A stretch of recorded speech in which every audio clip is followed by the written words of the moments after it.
Hey everybody, it's your human Arkane here, and today we're going to celebrate women's history in gaming.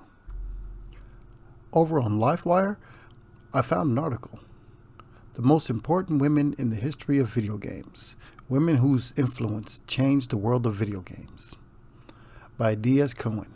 Today, female game developers are taking charge as some of industry's top executive, but that hasn't always been the case. In the 1970s and 80s, when the video game market was just being established, women had to fight hard to get their voices heard in the male-dominated business. We've rounded up a list of the most influential women throughout the history of video games, since the first game was designed by women in 1978. Carol Shaw, the first woman game programmer and designer. Computer programmer Carol Shaw is best known for her work at Activision with the retro hit River Raid. But for years before, Shaw had already made a name for herself in the history of video games. She was the first woman to program and design a video game, 3D tic-tac-toe, for the Atari 2600. In 1983, the final game that Shaw completely programmed and designed herself, Happy Trail, released just as the video game market crashed. With the industry in shambles, Shaw took a break from making video games but returned in 1988 to oversee the production of River Raid 2, her final swan song to the world of console gaming. Roberta Williams. Roberta Williams is one of the most important figures in the history of video games. In 1979, Roberta Williams became inspired after playing a text-only computer game Adventure to put together a design document that outlined an interactive game combining text with graphics. Her husband Ken, a design programmer at IBM, designed the software and engine tech using their Apple II home computer. Their game, Mystery House, was an instant hit, and the graphical adventure genre was born. The couple formed the company Online Systems, later called Sierra, and became the dominating force in computer games. By the time Williams retired in 1996, she was credited with more than 30 top computer games, the majority of which she wrote and designed, including King's Quest and Phantasmagoria. Dona Bailey, the first woman to design an arcade game. Determined to break into the game-making biz, Dona Bailey accepted a position as an engineer at Atari in 1980. Carol Shaw had already left for Activision, so Bailey was the only female game designer at the company. While there, she co-created and designed, along with Ed Logg, the classic arcade hit Centipede. After its release to instant success, Bailey disappeared from the video game industry, only to resurface 26 years later as a keynote speaker at the 2007 Women in Games conference. Bailey revealed it was the pressure and the criticism from her male counterparts that drove her from the business. Today, Bailey encourages women to pursue careers in games. She works as a college instructor teaching numerous courses about game design. And Westfall, programmer and co-founder of Freefall Associates. Before Ann Westfall started working in games, she was a brilliant programmer who created the first microcomputer-based program to structure subdivisions.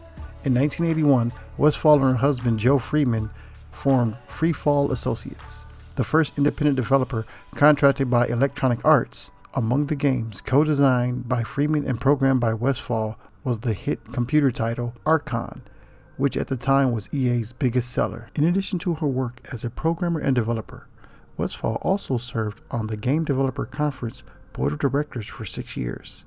Westfall and Freeman renamed their company to Freefall Games, although Westfall herself has spent the last several years as a medical transcriptionist. Jane Jensen, historic adventure game writer and designer. Where Roberta Williams left off, Jane Jensen picked up the torch and kept high-quality adventure game writing and design alive.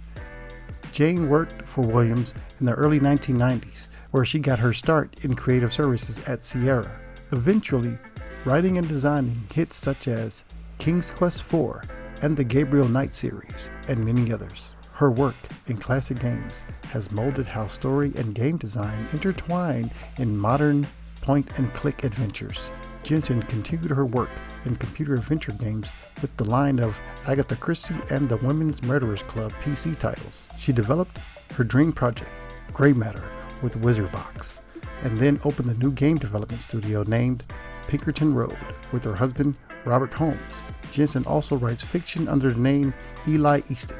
Brenda Laurel, specialist, writer, and designer in human-computer interaction. Brenda Laurel's life mission has been to explore how we interact with computers and the benefits derived from them. She started using games for her work in the early 1980s as a member of Atari's research team and the manager of software strategy.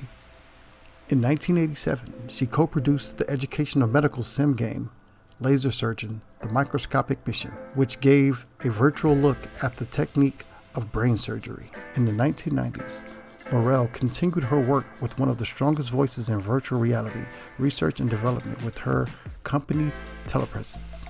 She also co-founded Purple Moon, one of the first software companies to specialize in developing games for girls. Laurel works as a consultant, speaker, and professional teaching 2D and 3D interaction design. Amy Briggs, creator of the first adventure game for girls. In Amy Briggs' brief stint in the world of gaming, she showed a vision far ahead of its time, with an adventure game featuring a narrative and protagonist aimed specifically at a female audience. In 1983, Briggs worked at the text game company Infocom as a tester. Her strong writing skills and go-getter spirit convinced the bosses to green-light her concept for a text-adventure romance game for girls, Plundered Hearts. After writing and designing the hearts, Briggs co-wrote Gamma Force, Pit of a Thousand Screams, and co-designed portions of Zork Zero. Briggs left the gaming industry in 1988, returning to school to earn her degree. Today, she continues to write and owns a company that specializes in human factors and engineering and cognitive psychology. Doris Self, the world's first and oldest female competitive gamer.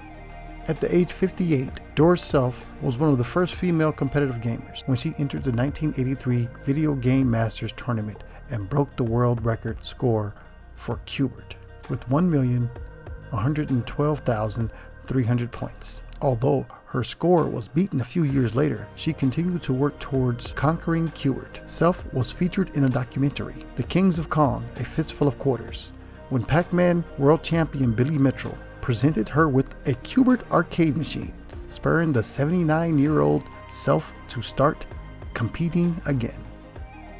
Okay, and that's it for today. I just want to say thanks for watching. We're celebrating the history of women, in gaming. Hopefully you guys learned something. And if not, well, feel free to learn more. I've included a number of articles and places to find great knowledge on the women's contribution to gaming and computers. Check the description. You guys have a good one. Stay safe, stay nice, care for each other. I'll talk to you later.